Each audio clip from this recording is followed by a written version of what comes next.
Bonjour tout le monde. J'ai reçu un paquet et qui m'a fait très plaisir de l'ami Gélios. Coucou Gélios. Et je tenais absolument à vous en faire profiter maintenant parce que en fait je tiens à garder la surprise de ce que je vais découvrir dedans. J'ai déjà ouvert le paquet pour découvrir le petit mot de l'ami Gélios. Oh, coucou Gélios. Mais j'ai vraiment hâte de découvrir un des cadeaux qu'il y a dedans, et si je vous fais pas la vidéo maintenant malgré mon état, il va falloir que j'attende que j'aille mieux, et je pense que ça prendra plusieurs jours et j'en peux plus d'attendre, donc voilà. Alors déjà merci à Gélios de m'avoir envoyé ce paquet, c'est une surprise et c'est une belle surprise. Coucou à tout le monde, donc je vais vous faire profiter de cet envoi. Je sais que certains parfois sont curieux, mais je suis curieux aussi, et je sais qu'il m'a envoyé des choses assez sympathiques, et je tiens à vous partager ça, avec vous, et découvrir tout ça avec vous. Voilà, alors déjà, vous voyez que c'est un gros paquet, il y a pas mal de choses dedans. Oh, super, un sèche-cheveux. Non, ce n'est pas un sèche-cheveux. Mais je vous résume le contenu de la petite lettre de Gélios. En fait, bien évidemment, il me souhaite de bons vœux, mais il m'indique que donc il a mis de côté pour moi quelques maquettes qui pensaient être intéressantes, des objets comme des couverts plastiques. Apparemment, il y a un emballage de chaussons de bébé, parce qu'il a été tonton il y a peu. Et son frère a une petite fille, donc félicitations au frère de Gélios, hein, et félicitations aux heureux parents. Et donc il y a une fusée, il y a un avion, il y a un paquet cadeau emballé, et je sais pas du tout ce qu'il y a dedans, et c'est pour ça, encore une fois, que je tiens à faire cette vidéo maintenant, alors que je devrais rester au lit. Donc voyons un petit peu déjà ça. Alors déjà, vous noterez que l'ami Gélios a eu la pertinence de mettre plusieurs cartons sur les paquets pour éviter que les boîtes ne soient abîmées quand j'ouvre avec un cutter. Hein, ça c'est quelque chose à garder en tête si vous faites des paquets ou quoi. Mettez toujours quelque chose qui protège les paquets en dessous. Pas comme certains paquets que j'ai reçus de l'étranger. Donc ça c'est le paquet surprise, on va se le garder pour la fin. Là, il y a plein de couverts plastiques. Alors merci Gélios. Juste une petite précision, même si ça me fait plaisir de recevoir tout ça, ne m'envoyez pas de couverts plastiques, ne m'envoyez pas d'objets de récupération comme ça. D'une part, comme je le disais, j'aime à récupérer moi-même des objets qui ont déjà été utilisés, donc qui normalement auraient dû être jetés. Et d'autre part, j'en ai, mais vraiment là, beaucoup, vraiment beaucoup trop. Et il faut raison garder parfois. Et je ne peux plus stocker ce genre de choses, même si ça semble des petites choses. Ça, plus ça, plus ça, plus ça fait toujours beaucoup. Et donc, voilà. Et merci Gélios pour les pailles, mais je sais pas trop ce que je pourrais en faire, parce que à moins de mettre du feutre indélébile dessus, ce qui implique en plus de se garder un truc en noir par exemple, et qu'on peut pas repeindre dessus. C'est un plastique que je n'ai pas encore réussi à réutiliser.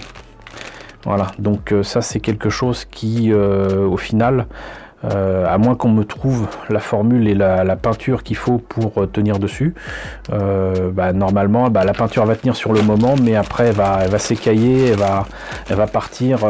C'est beaucoup trop souple comme plastique pour être utilisé. Voilà, sinon il y a le reste, c'est pour protéger. Ça c'est l'emballage de chaussons. Et ben non, un emballage de chaussons, c'est une petite souris. Et oui, c'est vrai que dans le courrier, il était question de souris pour mes deux tigres, pour Grisette et Léa. Il y en a peut-être une deuxième, je verrai ça tout à l'heure. Mais bon, donc ce qui nous intéresse ici, donc là, il y a encore d'autres choses qui sont emballées. Donc encore des couverts plastiques, toujours des couverts plastiques. Du coup, je me méfie. Et là, il y a la deuxième souris. Et c'est tout. Bon, c'est peut-être dans la boîte de l'Ariane 5, puisque vous l'avez découvert là. Donc ça, c'est des petites souris pour mes chatounes. Donc, on va commencer par cette maquette de Galvion que je n'avais pas. Merci Gélios, effectivement, je n'avais pas cette maquette. Et en voyant la marque de cette maquette, j'ai compris pourquoi. C'est ni du Imai ni du Harry, c'est du LS. Je crois que je vous ai présenté déjà peut-être une maquette de LS et peut-être du Southern Cross. Mais du coup, c'est une troisième compagnie qui s'est occupée de la licence de Galvion. Et alors c'est marrant parce que ça m'a rappelé beaucoup de souvenirs. J'ai pas beaucoup de ces publicités là parce que contrairement à Macross, Orgus, Southern Cross, j'ai moins de maquettes de Galvion que de Macross et tout ça. Et sinon voilà, ça c'est... regardez-moi cette superbe illustration, c'est magnifique. Alors il paraît que la série n'a pas eu de succès. Le Kara Design est d'un auteur de manga que moi je connais pour avoir fait Grey, Digital Target et puis Orobi, que j'ai découvert en anglais chez Viz Comics fin des années 80, début des années 90. Il semblerait que la série ait eu tellement peu de succès que finalement elle s'est limitée à peut-être une dizaine ou une vingtaine d'épisodes. Il n'y a jamais eu la fin. Parce que oui, dans les années 80, il y avait des séries qui se lançaient et qui n'avaient pas de succès. Il y a beaucoup de studios de production d'ailleurs qui battaient de l'aile, et pas qu'un peu. Mais voilà, donc j'ai pas encore présenté, je crois pas avoir présenté la voiture de Galvion comme ça. Normalement j'ai le robot Galvion, alors je crois que je vous ai présenté en fait le robot au 1.72. Ce qu'il me faudra vous présenter c'est le robot au 1.48 qui se transforme en partie mais en ce véhicule là, voilà. Et normalement je crois que j'ai cette voiture là qui ressemble à une Ferrari. Mais voilà, donc en fait cette maquette là je ne l'ai pas. Donc bonne pioche, je ne l'ai pas du tout. Et bon, on fera une présentation une autre fois, mais c'est entre guillemets une maquette à l'ancienne et qui doit avoir facilement, ouais, facilement entre 30 et 35 ans, hein, je dirais. Il n'y a pas de, je vois pas de date ici. Bon, écoutez, je ne trouve pas de date. Mais bon, cela dit, je suis pas forcément en étape pour voir tous les détails. Pour moi, c'est une maquette qui a au moins 35 ans. Donc ça, c'est cool. Bah, de toute façon, tout est cool là. Hein. Il n'y a même pas tortillé du popotin. Maquette encore sous plastique, que je vous présenterai peut-être un de ces quatre. Ne serait-ce que pour voir ce que ça peut m'inspirer. Moi, je pense que j'y vois déjà quelques éléments qui pourraient représenter des Vipers, en tout cas des éléments qui pourraient être utilisés pour le Viper tel qu'on le voit dans Caprica. Mais c'est le F9F2 Panther qui me fait penser à un autre avion dont le nom m'échappe totalement. Mais encore merci, voilà, ça c'est de toute façon assez Gawa, il n'y a pas à s'y tromper, hein, ça sera certainement une belle maquette, mais je suis désolé pour ceux qui pousseront des jurons, mais il y a fort peu de chances que je fasse la maquette telle qu'elle. Donc voilà, deuxième maquette, là l'Ariane 5 au 1.125, si j'ai bien encore en tête le petit courrier, la petite missive de Gélios, il manque des pièces. C'est quelque chose qui a été acheté lors du vide-grenier où il a trouvé plein de voitures, plein de maquettes de voitures NASCAR, un sujet qui le passionne énormément. Vous voyez la chaîne de Gélios de toute façon, il touche à beaucoup de sujets et à beaucoup de sujets qui l'intéressent et qu'il exploite entre guillemets comme passion dans le cadre des miniatures et des maquettes qu'il a avec lui. Donc on se rejoint totalement là-dessus, hein, voilà. Et je pense que certains d'entre vous, vous y retrouverez certainement. Mais voilà, donc dès qu'il a vu cette maquette là, même incomplète, il a pensé à moi. Donc ça c'est juste super. Et voilà, donc ouais, c'est bien ce que je me disais. Il y a d'autres choses dedans. Alors là, il y a des pièces si je me rappelle bien, d'un Stuka, et je pense que vu la qualité des pièces, ça doit être au moins du Hasegawa. Si c'est du Revell, c'est quand même de bien belles pièces, mais voilà, je pense qu'il y a quelque chose à faire avec ça. Et là encore, de toute façon, le Stuka n'éveille pas chez moi des envies soudaines de faire des avions de la Seconde Guerre mondiale. Donc ça, c'est quelque chose qui sera forcément utilisé pour des kits bash. Et ah voilà, ça c'est l'emballage, donc l'emballage de chaussons de bébé est là. Là, il y a apparemment d'autres pièces, je vais peut-être mettre ces pièces ici. Voilà, faites pas comme moi pour certaines de mes maquettes, hein. Je vais pas tarder à vous présenter des maquettes avec des pièces qui ont disparu. C'est parce qu'en fait, je n'avais pas gardé les sachets en me disant, bah c'est toujours ça de gagner en poids, en place ou quoi. Bah non. Les sachets plastiques sont là pour protéger les pièces et notamment les pièces transparentes. Et puis pour garder les petites pièces qui pourraient partir des grappes et lors de déplacement, bah forcément ça s'abîme. Donc pensez à ça. Alors, quelques tuyaux qui à mon avis n'étaient pas livrés avec, certainement une paille. Et donc là une notice de LR. C'est peut-être la mauvaise période de LR d'il y a peut-être une dizaine d'années. Regardez-moi ça. Je sais pas où c'est qu'ils imprimaient ça. On dirait en fait une photocopie A3 agrafée. C'est moche, il n'y a pas d'autre mot. C'est moche. C'est très très laid. Alors si c'est une photocopie faite par des personnes qui avaient la vraie notice pour faire la maquette elle-même, je comprends, mais là c'est recto verso.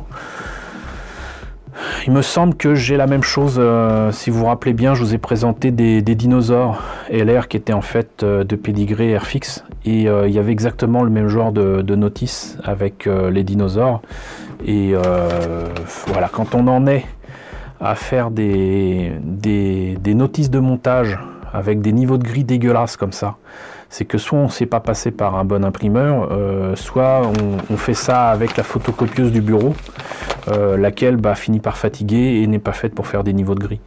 Et à part dire que c'est moche, je vois pas ce que je peux vous dire de plus. Donc effectivement, il n'y a pas la fusée elle-même. Il manque en fait, il n'y a que ça, il n'y a que cette partie-là pour ce que j'en vois là.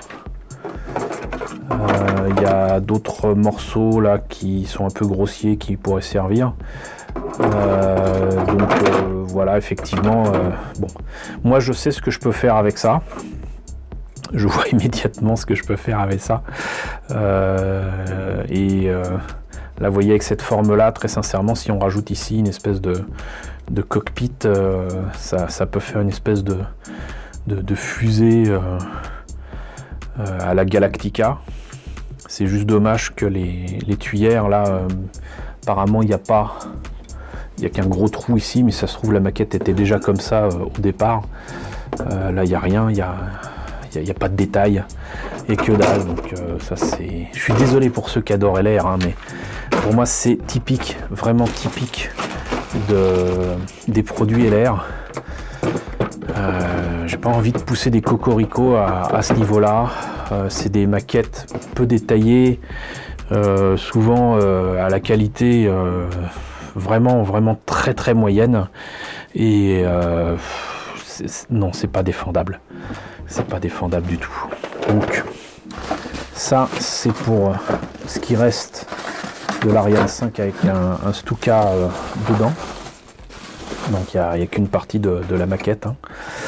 Et je vais débarrasser tout ça et puis on va découvrir mon paquet cadeau. Voilà le joli paquet. Donc la raison pour laquelle je fais cette vidéo maintenant et sans attendre. Je devine d'ailleurs en touchant, bien évidemment que c'est une maquette, mais là que c'est pas dans le bon sens. Donc hop, voilà. Et on va ouvrir ça ensemble, et donc je vais découvrir en direct live. Vous voyez, j'ai rien nouvel, je ne sais pas. Je ne sais pas ce que c'est, et voilà. Donc voyons un petit peu ce qu'il en est. Oh, du Bandai. Oh, ça c'est super. Oh, alors là je suis mais super content. Il y a la mise en Kuro d'Hobby Forever a fait une review de cette maquette. Alors je sais plus si c'était en vidéo ou si c'était comment dirais-je, un article sur son site. Je crois que c'est un article. Quoi qu'il en soit, je vous mettrai le lien. Si Gélios l'a déjà fait aussi, je mettrai un lien également. Alors voyons comment faire tenir ça du coup, parce que voilà, c'est vraiment la surprise pour moi. Ah, c'est super, voilà. Alors je ne le cache à personne, j'adore ce que fait Akira Toriyama. Par contre, c'est vrai que je suis pas du tout de la génération Dragon Ball Z. Je suis désolé pour mes amis trentenaires, hein. C'est pas ma génération, c'est pas ma cam. Par contre, j'ai adoré les séries Dr Slump, j'ai adoré la première partie de Dragon Ball. Voilà, c'est tout ce qui a précédé les Super Saiyan et le dessin très carré minimaliste de Dragon Ball Z. Mais Dr Slump, c'est vraiment un truc que j'adore. Et Bandai a effectivement sorti cette figurine à monter d'Arale, qui en plus a la possibilité visiblement de changer de main, etc. pour saluer et tout, qu'on peut faire donc dans sa forme de petite fille, puisque c'est un androïde. C'est pas un cyborg, c'est un androïde, donc c'est un robot à forme humaine, et c'est pour ça qu'elle peut s'arracher la tête, jouer avec, etc. Et donc en fait il y a aussi apparemment ce corps là. Donc je vais pas vous la présenter plus que ça, on fera une vidéo à part, mais voilà, j'ai hâte de l'ouvrir avec vous et de voir ce que ça donne. Ça a l'air vraiment super sympathique et issu d'une licence en tout cas que j'aime beaucoup. Donc merci à toi Gélios, vraiment super cadeau, super super envoi. Et j'espère que vous aurez compris que c'était la surprise totale pour moi, hein. Voilà, je n'étais pas au courant, je ne savais pas à quoi m'attendre et je ne suis pas déçu du tout. Merci infiniment. Voilà, et puis je vous ferai une vidéo pour vous faire découvrir cette maquette à part, peut-être dans la foulée, mais là la vidéo dure déjà 18 minutes, donc on va arrêter là. Et ben écoutez, j'espère que en tout cas cette ouverture de carton vous aura quand même intéressé. N'hésitez pas à me dire ce que vous en pensez dans la section commentaires, ce que vous verriez bien fait avec la partie d'Ariane. Alors ça m'arrangerait que vous restiez poli et sympathique pour pas lancer des idées saugrenues. N'hésitez pas à me dire ce que vous en pensez, n'hésitez pas à liker, c'est très important en ce moment, les pouces vers le haut. On y pense rarement en voyant des vidéos, mais voilà, si vous pouviez y penser, ça serait cool. Coucou aux nouveaux abonnés qui nous ont rejoints, on est désormais plus de 1780, je peux pas vous dire à quel point là aussi je suis content. Coucou aux grands anciens qui me suivent depuis maintenant plus de 3 ans, merci à vous tous, merci à toi Gélios, et puis je vous retrouve très vite pour vous présenter donc cette figurine de Dr Slump.